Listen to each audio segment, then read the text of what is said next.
জুলাই 2024-এ ছাত্র জনতা বিপুল আত্মত্যাগের মাধ্যমে এক অভূতপূর্ব গণ অভ্যুত্থানের মধ্য দিয়ে দীর্ঘ 1.5 দশক ধরে জেঁকে বসা ফ্যাসিবাদী সরকারের পতন ঘটিয়েছে। কিন্তু আমাদেরকে স্মরণ রাখতে হবে, হাজারো শহীদদের আত্মত্যাগের বিনিময়ে অর্জিত এই নতুন স্বাধীনতা কেবল একটি সরকার পতন করে আরেকটি সরকার বসানোর জন্যই ঘটেনি। জনগণ বরং রাষ্ট্রে পৃষ্ঠে জেঁকে বসা ফ্যাসিবাদী ব্যবস্থা বিলোপের মাধ্যমে একটি নতুন রাজনৈতিক বন্দোবস্তের আকাঙ্ক্ষা থেকে এই অভ্যুত্থানে সাড়া দিয়েছিল, যেন জনগণের অধিকার ভিত্তিক ও মর্যাদা ভিত্তিক একটি রাষ্ট্র পুনর্গঠিত হয়।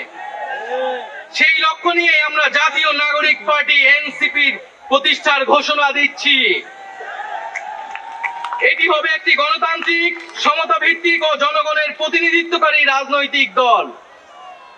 আমরা মনে করি জুলাই 2024 ছাত্র জনতার অভ্যুত্থান আমাদের সেকেন্ড রিপাবলিক প্রতিষ্ঠার লড়াই সূচনা করেছে।